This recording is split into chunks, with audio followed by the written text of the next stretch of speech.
Que man, que le dit, Rodrigue, que le crut. Vejo-a assomar à porta da alcova, pálida, comovida, trajada de preto, e ali ficar durante uns 10 segundos, sem ânimo de entrar, ou detida pela presença de um homem que estava comigo.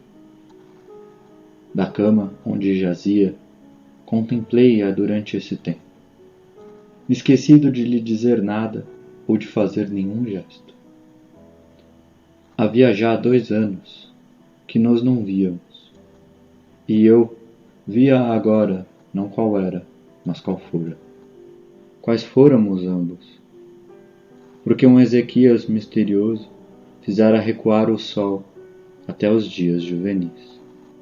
Recuou o sol, sacudi todas as misérias e este punhado de pó, que a morte ia espalhar na eternidade do nada.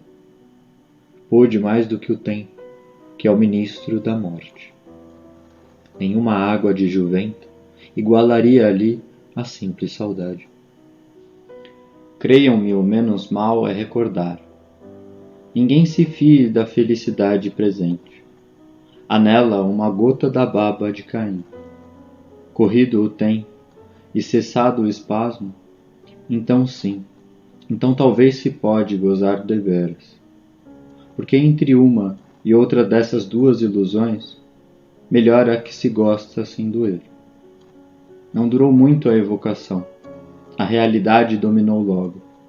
O presente expediu o passado. Talvez eu exponha ao leitor, em algum canto deste livro, a minha teoria das edições humanas.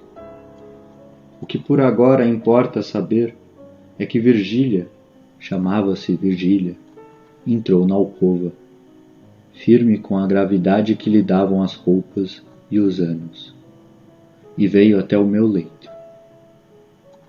O estranho levantou-se e saiu. Era um sujeito que me visitava todos os dias para falar do câmbio, da colonização e da necessidade de desenvolver aviação férrea. Nada mais interessante para um moribundo. Saiu. Virgília deixou-se estar de pé.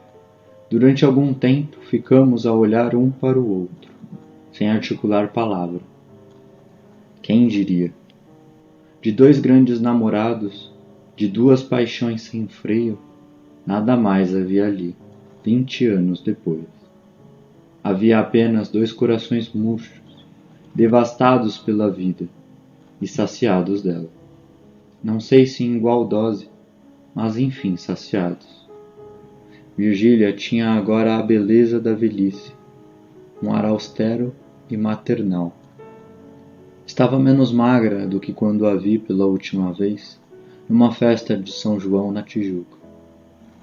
E porque era das que resistem muito, só agora começavam os cabelos escuros a intercalar-se de alguns fios de prata. Anda visitando os defuntos? Disse-lhe eu. Ora, defuntos, respondeu Virgília com um muxoxo. E depois de me apertar as mãos, ando a ver se ponho os vadios para a rua. Não tinha a carícia lacrimosa de outro tempo, mas a voz era amiga e doce.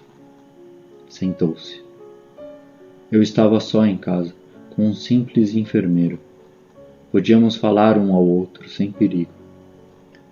Virgília deu-me longas notícias de fora, narrando-as com graça, com um certo travo de uma língua, que era o sal da palestra. Eu, prestes a deixar o mundo, sentia um prazer satânico em mofar dele, em persuadir-me que não deixava nada. Que ideias essas? Interrompeu-me Virgília um tanto zangada. Olhe que eu não volto mais, morrer. Todos nós havemos de morrer, basta estarmos vivos. E vendo o relógio? Jesus, são 3 horas.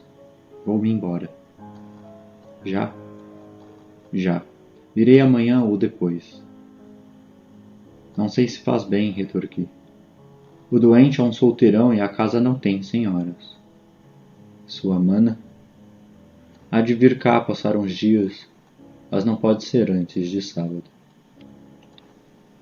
Virgília refletiu um instante, levantou os ombros e disse com gravidade: Estou velha. Ninguém mais repara em mim. Mas para cortar dúvidas, virei com Nhonhô. Nhonhô era um bacharel, único filho de seu casamento, que na idade de 5 anos fora cúmplice inconsciente de nossos amores. Vieram juntos 2 dias depois, e confesso que ao vê-los ali na minha alcova, fui tomado de um acanhamento que nem me permitiu corresponder logo às palavras afáveis do rapaz. Virgília adivinhou-me e disse ao filho: Nhonhô, não repares nesse grande manhoso que aí está. Não quer falar para fazer crer que está à morte. Sorriu o filho, e eu creio que também sorri, e tudo acabou em pura galhofa. Virgília estava serena e risonha, tinha um aspecto das vidas imaculadas. Nenhum olhar suspeito, nenhum gesto que pudesse denunciar nada. Uma igualdade de palavra e de espírito, uma dominação sobre si mesma, que pareciam e talvez fossem raras.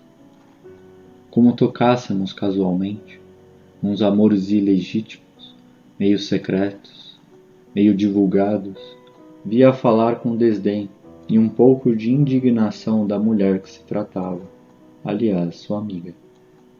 E o filho sentia-se satisfeito, ouvindo aquela palavra digna e forte.